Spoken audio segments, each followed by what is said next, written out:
Okay, so welcome to our show. After the refresher, I'm Angelo Garcia III, the principal industrial hygienist for Future Environment Designs. I will I will be I will be your host, and we are honored to have John Paciulli from Insight Environmental as our guest today. Our guest has attended our inspector, management planner, designer, and project monitor refreshers this week. And John, welcome to the show. Thanks for having me. You're welcome. Good luck on this venture. I wish you best of luck with it. Thanks. I don't know where it's going to go or what or how it's going to work, but it should be fun. I think it's a great idea. so, um, this week you've been in refresher classes. Actually, first, before we get into that, why don't you give the audience an idea of what your business does? Sure. Insight Environmental is a full service environmental consulting company. We were founded on Long Island in 2002, and we practice a lot of asbestos inspections, mold inspections, lead based paint inspections, indoor air quality investigations, other types of specialized forensic investigations. We do fires, smoke, things like that. So we run the gamut, but pretty much a general purpose environmental consulting company. Right. Right, and you've been around for a long time, and you and I have known each other for quite a while. Actually, I should have before this looked up your training history to see when we first started started meeting together, like in the refresher classes. And I actually consider you more than just a client. I consider you pretty much a friend and a colleague, and someone that basically understands the right way, the way things are supposed to have been done. You're from the old school, I like to call Yeah. it. Yeah. So basically, this week you've been in the refresher classes, met a bunch of different people. I think a couple of things that I loved coming out of these classes, that I actually had some things that we were going to talk to Packney about to basically see if we can get New York State to do. Um, since New York State seems receptive to ideas from Packney and from people from the industry, we had talked about basically a potential fact sheet on contamination assessments. That'd be great. Be I great. know you were a strong proponent of that. Actually, you would, I believe, you're the one who brought the idea up.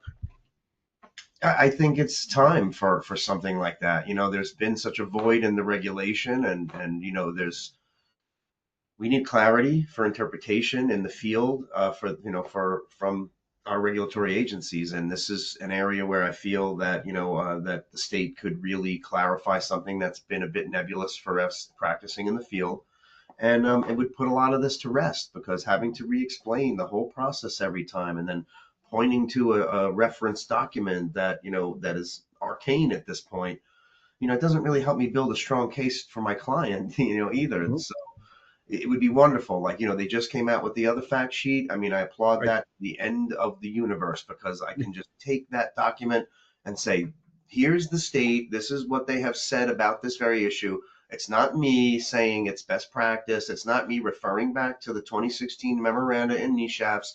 Here's a copy of a dusty old document from, 20 years ago. It's fresh and it's new and it has Right. teeth for me then.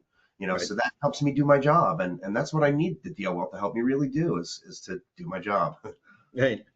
Right, and for those of you in the audience who don't know what he's talking about with the state basically put out a fact sheet that clarified the federal, state, New York State requirements for an asbestos survey.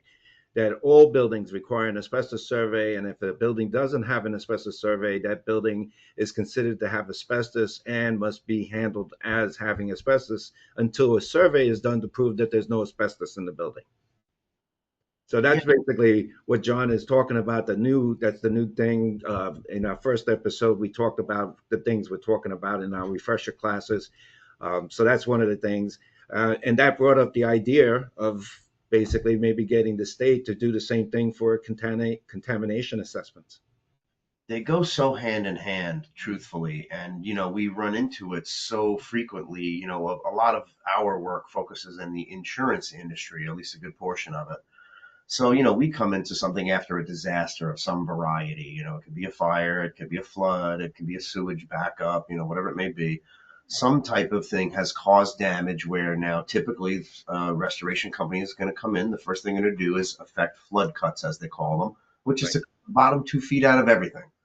Now, I can tell you from my own experience with the mindset of restoration companies is, if it's not floor tile, it's not asbestos, or if it's not pipe wrap, it's not asbestos. And this is how they apply this logic is what they, and this is insurance adjusters too. So this is, we're trying to overcome this, that, hey, that wallpaper on the wall is suspect. Hey, these, you have so many of these other materials here that you're disturbing. And then especially if that disturbance then creates a problem, then we need to clean it up, and we need clear guidance as to how we're going to proceed. If Right. it's more than 10 square feet or more than 25 lineal feet, Right. which is what was it? Incidental disturbance. Disturbance, yes, the incidental disturbance Right. quantity. Right. And basically, one of the key things, especially residential, is spackle joint compound.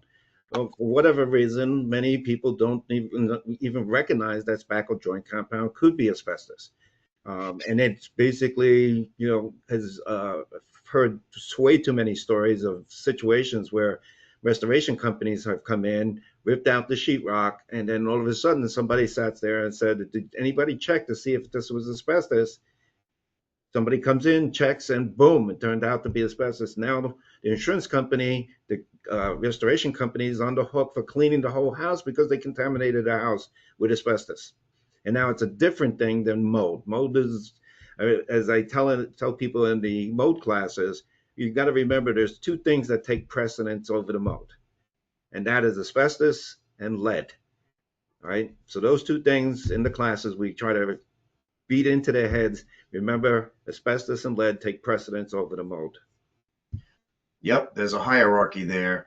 And many times, when we do these inspections and we also do the asbestos and the mold and we prepare the mold remediation protocol, and then it turns out that the joint compound is positive, the poor mold remediation guy just got robbed out of a job because now it's going to be a full containment friable abatement, Mhm. by an asbestos licensed abatement contractor. So, Right, many of these jobs really are overlooked by just pure incompetence at that level, because right. they're not aware that joint compound is really a thing.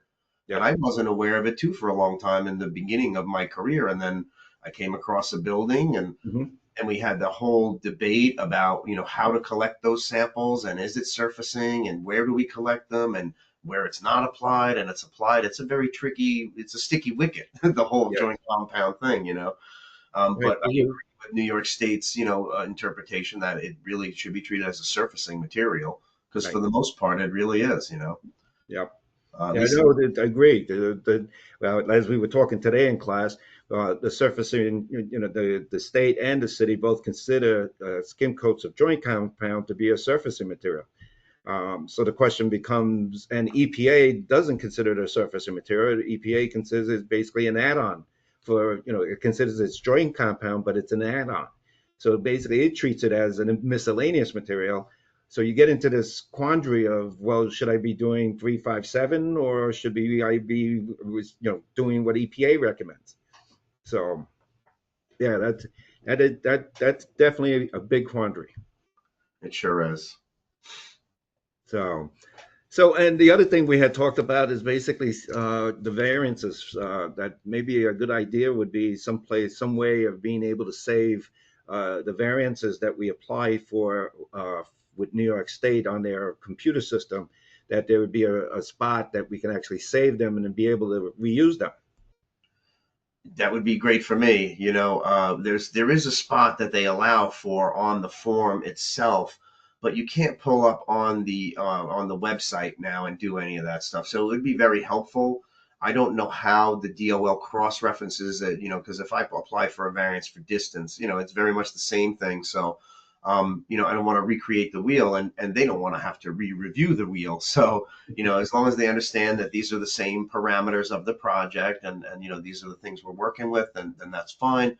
So it would certainly be helpful to have that. I think it would be great for them as well to be like, okay, well, we know that even better that this consultant, he manages design a lot of these kind of projects. You could even track what the designer is doing Hmm. themselves, and you'd have a better idea about the workflow and what kind of work is occurring where in the state Right. by the Right. designs, that are coming your way. Right.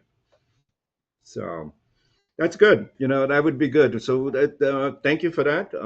Basically, I think since I'm a board member of PACNY, I'm going to be bringing that up to PACNY to see if we can basically get PACNY to talk to the state to see if they're willing to do both of these things, a fact sheet on the contamination assessment and possibly saving the variances, having some method to be able to save the variance and then reuse the variances for applying variances for various projects. Right. Well, I mean, I can tell you this much, Angelo, having done this for as long as I have, having known you for as long as I have, having, felt like, aside from Chris Allange, having felt like, fallen on deaf ears up in Albany, you have the ability to really make some change there, and I'm fully behind you with that, in the process, because those are all positive changes, and these are changes we've needed for a long time.